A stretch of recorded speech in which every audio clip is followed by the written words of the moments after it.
tetapi Tuhan izinkan banyak varian-varian penuaian yang sedang terjadi. Dan kapan itu kita mulai? Sekarang. Ya, karena bangsa kita sedang memperingati 80 tahun ulang tahun kemerdekaan. Ya, angka 80 mempunyai makna yang spesial, di mana hari ini tanggal 17 Agustus itu merupakan ulang tahun yang ke-80, dan angka 8 adalah angka awalan karena bangsa Israel tidak mengenal kata 8. Bangsa Yahudi, angka yang terbesarnya adalah angka yang ketujuh, seperti atau mirip dengan tangga nada, ya, dari do sampai dengan si, ya, dari 1 sampai dengan 7, sehingga angka 8 sama dengan angka 1 dengan titik di atasnya, yaitu angka 1 dengan dimensi yang baru, angka 1 atau awalan atau memulai sesuatu yang baru dengan dimensi yang lebih dahsyat, lebih luar biasa. Sebab itu sangat indah jika bangsa dan negara kita mempunyai moto, ya, HUT RI 80 tahun bersatu, berdaulat, rakyat sejahtera, Indonesia maju. Artinya saat ini, sekarang kita harus mulai, start and go, merdeka dan menuai. Nah, mari kita akan belajar kisah tentang bangsa Israel yang mencerminkan hal demikian. Start and go, merdeka dan menuai. Yaitu ketika bangsa Israel sudah mencapai Gunung Nebo dan siap memasuki tanah Kanaan. Hal itu dikisahkan di dalam kitab Yosua pasal 1 ayat 1 sampai dengan ayat yang ketiga. Mari kita baca kisah ini dan marilah kita maknai sekarang, saatnya start and go, merdeka dan menuai. Firman Tuhan Yosua 1 ayat 1 yang pertama berkata, sesudah Musa mati, berfirmanlah Tuhan kepada Yosua demikian, hambaku Musa telah mati, sebab itu bersiaplah sekarang, seberangilah sungai Yordan ini, engkau dan seluruh bangsa ini, menuju negeri yang akan kuberikan kepada mereka, kepada orang Israel itu. Ayat yang ketiga, setiap tempat yang akan diinjak oleh telapak kakimu, kuberikan kepada kamu seperti yang telah kujanjikan kepada Musa. Nah, kalau tahun ini sebagai tahun penuaian dan bulan ini sebagai bulan kemerdekaan, maka tepatlah jika kita memulainya sekarang, start and go, merdeka untuk menuai. Kita mengenal beberapa pengertian atau istilah-istilah untuk memulai sesuatu. Ya, bisa kita padankan dengan pengertian metamorfose, ya, atau molting. Nah, itu menggambarkan suatu peristiwa yang terjadi di dalam 1 Petrus pasal yang kedua ayat yang ke-9, yaitu sebagai imamat yang rajani yang telah dipanggil keluar dari kegelapan menuju terangnya yang ajaib. Itu berbicara soal eklesia. Eklesia dari kegelapan dipanggil menuju terang yang ajaib, kemudian dari terang dipanggil keluar ke dunia yang gelap ini untuk menerangi dunia. Jadi ada sesuatu langkah yang harus dikerjakan, bagaikan metamorfose dan molting. Jika metamorfose tentu kita mudah atau pernah mempelajarinya, yaitu dari ulat kemudian berubah menjadi kepompong, ya, sekian lama menjadi kepompong, kemudian keluar menjadi kupu-kupu, ya, yang indah, yang sangat berbeda, dan mulai melakukan sesuatu dengan dimensi yang sangat berbeda. Kemudian kupu-kupu dengan kapasitas yang baru itu mulai mengeluarkan atau menghasilkan telur-telur yang akan menetas menjadi ulat dan seterusnya. Ulat itu menjadi kepompong dan kemudian menjadi kupu-kupu. Nah, metamorfose ini bagaikan eklesia, dipanggil dari sesuatu menuju sesuatu, kemudian diutus dari sesuatu menuju sesuatu, dari gelap menuju terang, kemudian diutus dari terang menuju ke dunia yang gelap. Di dunia peternakan kita mengenal istilah molting. dan biasanya terjadi di sekitar bulan-bulan Agustus atau September ya. Dan molting itu sangat khas dikenal di peternakan ayam petelur. Nah, biasanya kalau bulan-bulan seperti ini ketika sekelompok ayam petelur produksi telurnya sudah mulai menurun, wah, jika kalau mau diafkir atau dijual sebagai ayam afkir sangat disayangkan karena 2-3 bulan lagi harga telur akan naik. Ya, menjelang Natal, kemudian tahun baru, Xinjia dan seterusnya. Ya, biasanya November, Desember, Januari itu harga telur itu akan naik.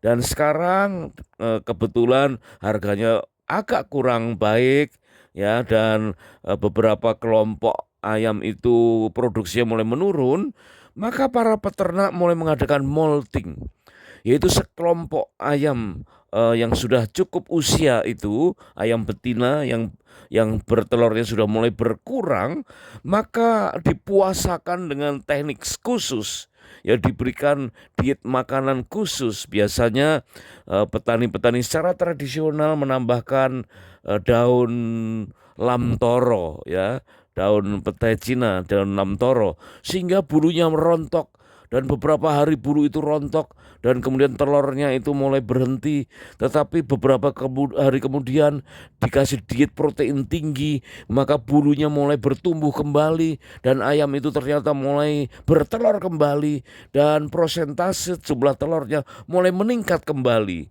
dan diharapkan dalam 2 bulan atau 3 bulan ke depan produksi telurnya sudah mulai meningkat kembali dan harganya juga mulai meningkat kembali. Suatu keuntungan yang diprediksi. Itulah molting. Ada tujuan-tujuan untuk molting. Ada tujuan-tujuan ilahi untuk metamorfose. Dan sekarang milikilah tujuan-tujuan untuk start and go, merdeka dan menuai. Ada 3 langkah untuk start and go, merdeka dan menuai. Ya, langkah-langkah ini biar nanti kita bawa pulang dan kita praktekkan. Mulai kapan? Sekarang. Kapan saja kita mendengar tentang segmen ini, ya, dalam perikop ini diajarkan, mari kita merespon langsung sekarang. Jadi entah berapa bulan keberapa atau tahun keberapa kita mendengar perikop ini, maka baiklah kita langsung meresponnya, yaitu sekarang. Ada 3 langkah yang perlu kita lakukan. Yang pertama, lakukan persiapan. Nah, ternyata inilah awal mula bagaimana kita sanggup start and go, merdeka dan menuai, yaitu melakukan persiapan. Ada moto, jika kita gagal berencana atau mempersiapkan dengan baik, maka sama saja kita sedang merencanakan kegagalan. Jadi betapa pentingnya persiapan, betapa pentingnya perencanaan. Kalau kita gagal berencana, maka identik dengan merencanakan kegagalan. Di dalam Yosua 1 ayat yang pertama sama dengan ayat yang ketiga tadi, dikatakan sesudah Musa mati, berfirmanlah Tuhan kepada Yosua demikian, hambaku Musa telah mati, sebab itu bersiaplah sekarang. Wah, berarti harus sekarang lah mulai adakan persiapan. Nah, tentu kalau kita baru mulai persiapan, sepertinya sudah agak terlambat ya. Artinya apa? Kita bersiap dari apa yang telah kita miliki, yaitu apa? Firman iman yang ada dalam diri kita itu harus kita aktifkan dalam persiapan kita. Ya, iman yang kita tahu, iman itu datangnya dari pendengaran akan firman Kristus, firman yang diurapi. Dan begitu kita mengerti pentingnya persiapan, maka iman atau firman iman yang sudah kita miliki kita aktifkan sekarang. Rancangan gagal jika tidak ada pertimbangan, dan terlaksana jika penasihat banyak. Amsal 11 ayat 14, Amsal 15 ayat yang ke-22, dan Amsal 24 ayat yang ke-6. Nah, tentu nasihat banyak itu bukan berarti banyaknya orang yang kita mintakan nasihat, tetapi banyaknya hikmat dari bertanya kepada Tuhan. Kapan itu?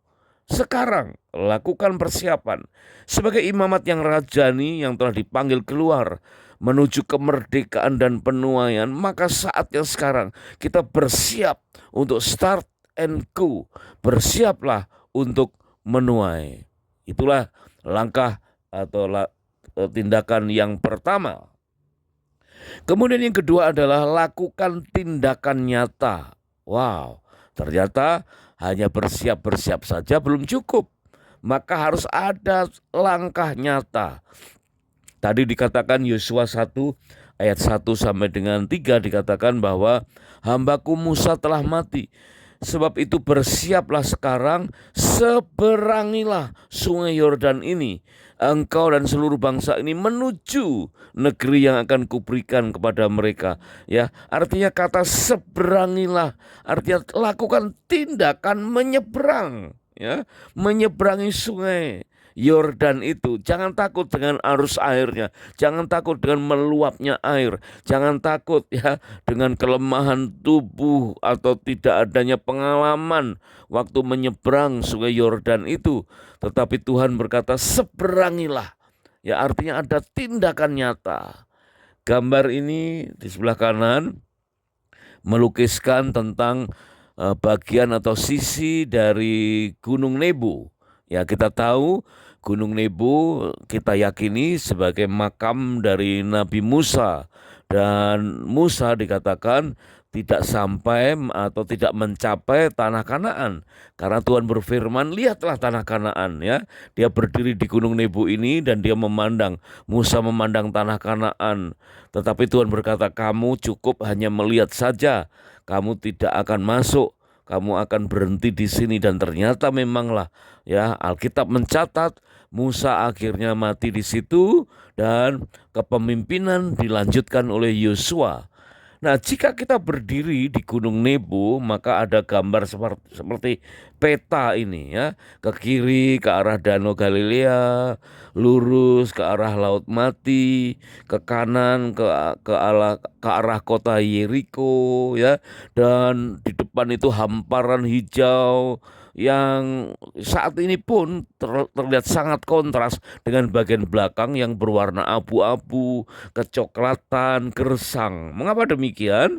Karena di wilayah lembah Yordan itu orang-orang Israel membangun pertanian hidroponik, ya. Dan ya buah-buahannya luar biasa. Buah-buahan negara tropis ada di situ, ya, termasuk mangga, termasuk pisang, ya. Di daerah yang gersang bisa ada pertanian pisang yang begitu meluas, dan dari kejauhan dari Gunung Nebo terlihat hamparan kehijau-hijauan yang sangat subur.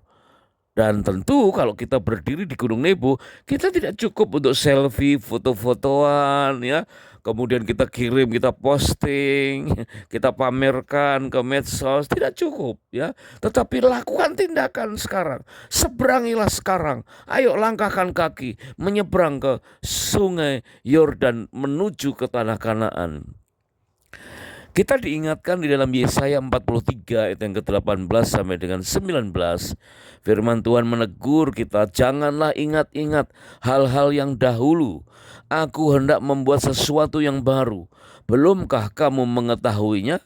Nah, artinya seberangilah atau lakukan tindakan nyata. Ini bukan angan-angan, ya. Dan angan-angan, fata morgana, khayalan ini karena kita masih terpikat dengan masa lalu. Tuhan ingatkan, janganlah ingat-ingat hal-hal yang dahulu. Dan ini sangat penting untuk kita mampu sanggup melangkah dengan tindakan nyata. Masa lalu mungkin berarti sebagai kegagalan, ya, yang mengerem motivasi kita untuk melangkah, ya, dan minder, merasa tidak mampu. Masa lalu juga bisa berupa keberhasilan yang membuat kita mungkin malah sombong, mengabaikan hal-hal yang bernuansa perjuangan, ya, sehingga kita akhirnya kurang punya daya juang, ya. Sebab itu janganlah ingat-ingat hal-hal yang dahulu, baik itu keberhasilan maupun kegagalan, karena Tuhan sudah membuat sesuatu yang baru Di depan sana ada penuaian, merdeka, start and go, lakukan tindakan nyata, merdeka dan menuai. Di dalam Keluaran pasal yang ke-17 ayat yang ke-11 sampai dengan 12, itu satu contoh bagaimana saat bangsa Israel perang, ya, menghadapi musuh-musuhnya, maka dikatakan Musa mengangkat tongkat Allah, mengacungkan ke atas, dan pasukan Yosua yang di bawah menang. Ya, dan ketika Musa yang berdiri di puncak bukit itu kelelahan dan tangannya turun, maka tongkat Allah pun turun, maka Yosua yang perang di bawah kalah, musuhnya yang menang. Nah, tahu-tahu ada Harun dan Hur, ya, yang punya inisiatif, dan inisiatif itu ternyata disertai dengan tindakan nyata. Meskipun tindakannya sederhana tapi nyata, yaitu menopang tangan Musa, sehingga Musa tetap memegang tongkat Allah, mengacungkannya ke atas, dan Yosua menang perang. Wah, ini sesuatu yang luar biasa. Tindakan nyata itu tidak perlu tindakan yang harus hebat. Ya, kita mungkin mengawali tindakan nyata selangkah maju saja, hanya selangkah saja. Tindakan nyata itu mungkin tindakan yang sederhana tapi nyata. Di dalam Efesus 5 ayat yang ke-16, firman Tuhan mengajarkan, pergunakanlah waktu yang ada, karena hari-hari ini adalah jahat. Dalam Kolose 4 ayat yang kelima demikian juga, hiduplah dengan penuh hikmat, pergunakanlah waktu yang ada. Artinya apa? Lakukan tindakan nyata sekarang. Jangan sampai kita kehilangan momentum, jangan sampai kita kehilangan waktu. Karena waktu dikatakan itu disebut sebagai eksaguraso. Dan eksaguraso itu bagaikan barter. Waktu kita, ya, sama, masing-masing kita punya waktu sehari 24 jam. Tapi kita barter, kita tukar dengan sesuatu atau tidak. Ya, sesuatu yang bermanfaat atau tidak. Hari ini, sekarang, waktu kita harus tukarkan dengan tindakan nyata. Lakukan sesuatu meskipun itu sederhana. Ya, tadi yang pertama yaitu lakukan persiapan atau perencanaan, yaitu mengaktifkan iman, dan kemudian yang kedua lakukan tindakan nyata meskipun sederhana. Nah, sekarang yang ketiga, yang terakhir, ya, untuk kita start and go, merdeka dan menuai, yaitu lakukan bersama-sama. Bapak, ibu, suami, istri yang sedang mengadakan honeymoon yang kedua, alangkah baiknya kita banyak sharing berduaan saja, ya, untuk memahami sampai ke tahap yang ketiga. Tertulis dalam Yosua 1 ayat 1 sampai dengan 3 tadi dikatakan, sebab itu bersiaplah sekarang, seberangilah sungai Yordan ini, engkau dan seluruh bangsa ini, menuju negeri yang akan kuberikan kepadamu. Nah, ternyata Tuhan menyuruh Yosua, bukan Yosua dan keluarganya saja, tapi engkau dan seluruh bangsa ini. Artinya seluruh bangsa Israel yang berjumlah ratusan ribu orang, dan masing-masing dari seluruh bangsa itu terdiri dari keluarga-keluarga, dan setiap keluarga pasti terdiri dari suami istri, orang tua dan anak-anak. Artinya harus melakukannya bersama-sama.